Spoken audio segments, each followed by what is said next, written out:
गौरी पुत्र गणेश भगवान की जय। जय श्री कृष्णा। राधे राधे। बोलिए श्री कृष्णा बलराम जी की जय। प्रिय भक्तजनों, आप सभी को हल छठ की ढेरों शुभकामनाएं। हल षष्ठी व्रत महिलाओं द्वारा परिवार की सुख समृद्धि और संतान की दीर्घायु के लिए रखा जाता है। इसे देश के अलग अलग हिस्सों में अलग अलग नाम से जाना जाता है। यह मूल रूप से षष्ठी माता का व्रत है और बलराम जी के जन्मोत्सव के उपलक्ष्य में यह मनाया जाता है। बलराम जी का प्रधान शस्त्र हल है और इसी से ये हलधर कहलाते हैं और यह व्रत हल षष्ठी कहलाता है। भाद्रपद मास के कृष्ण पक्ष का 6वां दिन अर्थात षष्ठी तिथि को हल षष्ठी का व्रत किया जाता है। यह व्रत संतान प्राप्ति, संतान की लंबी आयु के लिए व सुख समृद्धि के लिए माताओं द्वारा रखा जाता है। हल षष्ठी का व्रत करने से संतान सुरक्षित रहती है। तो भक्तजनों, आज हम इस वीडियो में हल छठ की व्रत कथा सुनेंगे। तो आप सभी भक्तजन इस कथा को बड़ी ही श्रद्धा, ध्यान पूर्वक और प्रसन्न चित्त मन से सुनिए। तो सभी प्रेम से बोलिए भगवान श्री कृष्ण की जय, बलराम जी की जय, हल षष्ठी माता की जय। मथुरा के राजा कंस अपनी बहन देवकी को विवाह उपरांत विदा करने जा रहे थे, तो तभी आकाशवाणी हुई कि देवकी का 8वां गर्भ तेरी मृत्यु का कारण बनेगा। और तब यह जानकर कंस ने अपने बहन और बहनोई को कारागार में डाल दिया और वसुदेव और देवकी के 6 पुत्रों को एक एक कर कंस ने मार डाला। और जब 7वें बच्चे के जन्म का समय नजदीक आया तो देवर्षि नारद जी वसुदेव देवकी से मिलने पहुँचे और उनके दुख का कारण जानकर देवकी को हल षष्ठी देवी के व्रत रखने की सलाह दी। तब देवकी ने नारद जी से हल षष्ठी व्रत की महिमा वह कथा पूछी। तब नारद जी ने पुरातन कथा कहना प्रारंभ किया कि एक समय चंद्रव्रत नाम का एक राजा हुआ, जिनको एक ही पुत्र था और राजा ने राहगीरों के लिए एक तालाब खुदवाया, किंतु उसमें जल न रहा, वह सूख गया। और तब राहगीर उस रास्ते से गुजरते और सूखे तालाब को देखकर राजा को गाली देते थे। तब इस खबर को सुनकर राजा दुखी हुआ कि मैंने तालाब खुदवाया, मेरा धन व धर्म दोनों ही व्यर्थ गया। तब उसी रात राजा को स्वप्न में वरुण देव ने दर्शन देकर कहा कि यदि तुम अपने पुत्र की बलि तालाब में दोगे तो जल भर जाएगा। तब सुबह राजा ने स्वप्न में कही बात दरबार में सुनाई और कहा कि मेरा धन व धर्म भले ही व्यर्थ हो जाए, पर मैं अपने पुत्र की बलि नहीं दूंगा। और तब यह बात लोगों से होती हुई राजकुमार तक पहुंची, तो वह सोचने लगा कि यदि मेरी बलि से तालाब में पानी आ जाए तो लोगों का भला होगा। और तब यह सोचकर राजकुमार अपनी बलि देने तालाब में बैठ गया और अब वह तालाब पानी से लबालब भर गया और जल के जीव जंतुओं से तालाब परिपूर्ण हो गया। और इकलौते पुत्र की बलि हो जाने से राजा दुखी होकर वन को चला गया और वहाँ 5 स्त्रियां व्रत कर रही थी और उनको देखकर उनसे राजा ने पूछा, यह कौन सा व्रत है और क्यों कर रही हो? तब राजा के पूछने पर स्त्रियों ने हल षष्ठी व्रत की संपूर्ण विधि विधान बतलाई। तब उसे सुनकर राजा वापस नगर को आया और अपनी रानी के साथ उस व्रत को किया और व्रत के प्रभाव से राजपुत्र तालाब से जीवित बाहर निकल आया। और तब राजा अपने परिवार सहित हल षष्ठी माता की जयकार कर सुखपूर्वक निवास करने लगा। तो सभी प्रेम से बोलिए हल षष्ठी माता की जय। प्रिय भक्तजनों, आइए अब सुनते हैं हल षष्ठी माता की दूसरी कथा। उज्जैन नगरी में 2 सौतन रहती थी।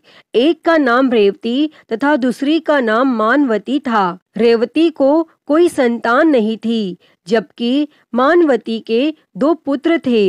रेवती अपने सौत के बच्चों को देखकर हमेशा जलती रहती और उसके पुत्रों को मारने का जतन ढूंढती रहती थी। एक दिन रेवती ने मानवती को बुलाकर कहा कि बहन, आज तुम्हारे मायके से कुछ राहगीर मुझसे मिले थे और उन्होंने बताया कि तुम्हारे पिताजी बहुत बीमार है और वह तुम्हें देखना चाहते हैं। और तब पिता की बीमारी को सुनकर मानवती दुखी हुई। तब रेवती कहने लगी कि बहन, तुम शीघ्र अपने पिता से मिलने चली जा और तुम्हारे आने तक मैं बच्चों का ध्यान रखूंगी। तब सौत की बात को सच मान और अपने पुत्रों को रेवती के हाथों सुरक्षित देकर मानवती पिता से मिलने मायके चली गई। और अब रेवती बच्चों को मारने का अच्छा मौका जानकर उन दोनों बच्चों को मारकर जंगल में फेंक आई। और इधर मानवती जब मायके पहुंची तो पिता को स्वस्थ देखकर पिता से अपनी सौत की कही बातों को कहकर कुशल क्षेम पूछती है। और अब मानवती के माता पिता ने अनहोनी के संदेह से पुत्री को जाने को कहती है, किंतु मानवती की माता ने कहा कि पुत्री, आज हलषष्ठी माता का व्रत का दिन है, अतः तुम भी पुत्रों की दीर्घायु की कामना से यह व्रत कर और आज की जगह कल चली जाना। और तब माता की सलाह मानकर मानवती पुत्रों की स्वस्थ कामना से हलषष्ठी माता का व्रत धारण कर और दूसरे दिन अपने घर जाने को निकली। तब रास्ते में वही जंगल पड़ा और वहां अपने बच्चों को खेलते देख उनसे पूछती है कि तुम लोग यहाँ कैसे पहुँचे। तब पुत्रों ने बताया कि आपके चली जाने पर हमारी दूसरी माता रेवती ने मारकर यहाँ फेंक दिया था और तभी एक दूसरी स्त्री हमें फिर से जिंदा कर गई। और अब मानवती को यह समझते देर नहीं लगी कि यह सब माता हलषष्ठी की कृपा से संभव है और माता की जयकार करती हुई घर को गई और नगर में मानवती के पुत्रों को पुनः जीवित देख और माता हलषष्ठी की महिमा जान सभी स्त्रियां हलषष्ठी व्रत को करने लगीं। तो सभी प्रेम से बोलिए, माता हलषष्ठी की जय। प्रिय भक्तजनों, आइए माता हलषष्ठी के व्रत की एक और कथा को सुनते हैं। प्राचीन काल में एक ग्वालिन थी। उसका प्रसव काल अत्यंत निकट था। एक ओर वह प्रसव से व्याकुल थी तो दूसरी ओर उसका मन गौरस बेचने में लगा हुआ था।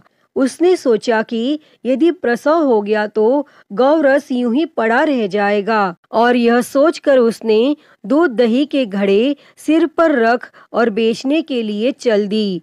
किंतु कुछ दूर पहुंचने पर उसे असहनीय प्रसव पीड़ा हुई और वह एक झरबेरी की ओट में चली गई और वहां एक बच्चे को जन्म दिया। तब वह बच्चे को वहीं छोड़कर पास के गांवों में दूध दही बेचने चली गई। संयोग से उस दिन हलषष्ठी थी और गाय भैंस के मिश्रित दूध को केवल भैंस का दूध बताकर उसने सीधे साधे गांव वालों में बेच दिया।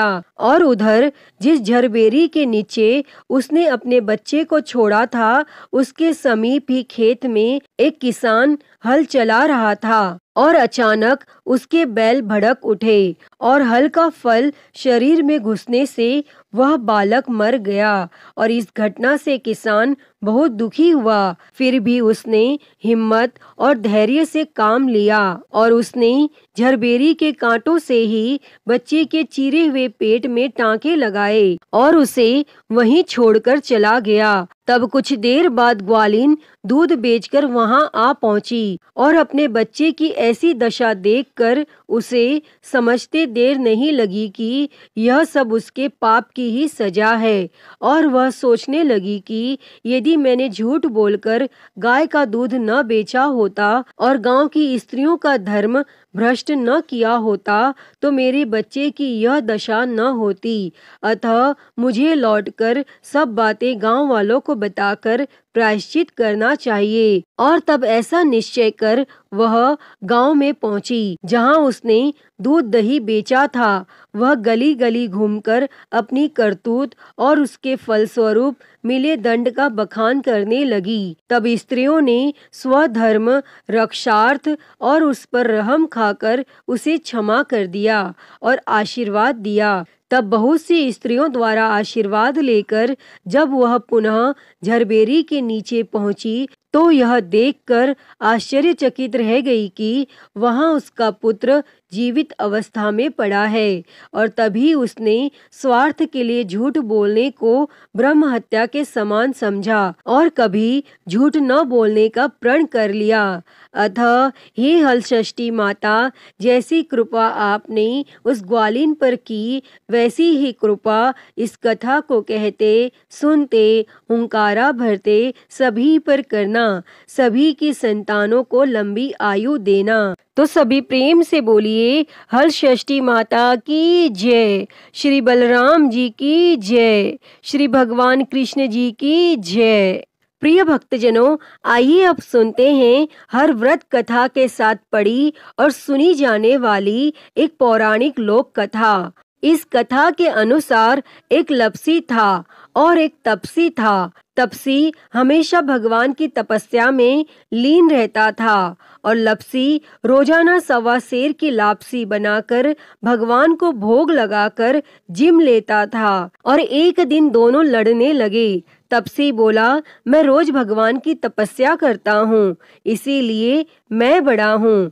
लप्सी बोला, मैं रोज भगवान को 1.25 सेर लापसी का भोग लगाता हूँ, इसीलिए मैं बड़ा हूँ। तब उसी समय नारद जी वहां से गुजर रहे थे और दोनों को लड़ता देखकर तब उनसे पूछा कि तुम क्यों लड़ रहे हो। तब तपसी ने खुद के बड़ा होने का कारण बताया और लप्सी ने अपना कारण बताया। तब नारद जी बोले, तुम्हारा फैसला मैं कर दूंगा।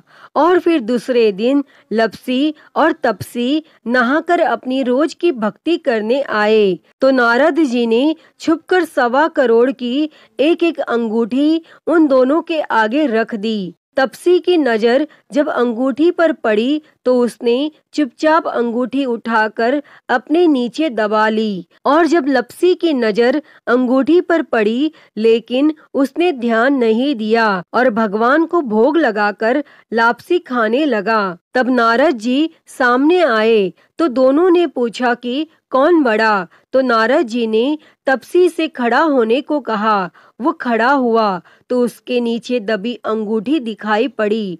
तब नारद जी ने तपसी से कहा, तपस्या करने के बाद भी तुम्हारी चोरी करने की आदत नहीं गई, इसीलिए लप्सी बड़ा है और तुम्हें तुम्हारी तपस्या का कोई फल भी नहीं मिलेगा। तब तपसी शर्मिंदा होकर माफी मांगने लगा। तब उसने नारद जी से पूछा, मुझे मेरी तपस्या का फल कैसे मिलेगा। तब नारद जी ने कहा, यदि कोई गाय और कुत्ते की रोटी नहीं बनाएगा तो फल तुझे मिलेगा। यदि कोई ब्राह्मण को भोजन करवाकर दक्षिणा नहीं देगा तो फल तुझे मिलेगा। यदि कोई साड़ी के साथ ब्लाउज नहीं देगा तो फल तुझे मिलेगा। यदि कोई दिए से दिया जलाएगा तो फल तुझे मिलेगा।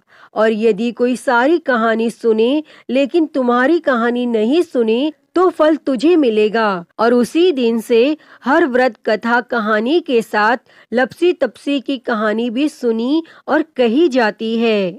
प्रिय भक्तजनों, तो मैं उम्मीद करती हूँ कि आपको आज की यह कथा पसंद आई होगी और अगर वीडियो अच्छी लगी हो तो इसे लाइक करें, ज़्यादा से ज़्यादा शेयर करें और कमेंट बॉक्स में हलषष्ठी माता की जय लिखना ना भूलें। और हरिहर भक्ति चैनल को सब्सक्राइब कर नोटिफिकेशन बेल को ज़रूर ऑन कर लें। हर हर महादेव। धन्यवाद।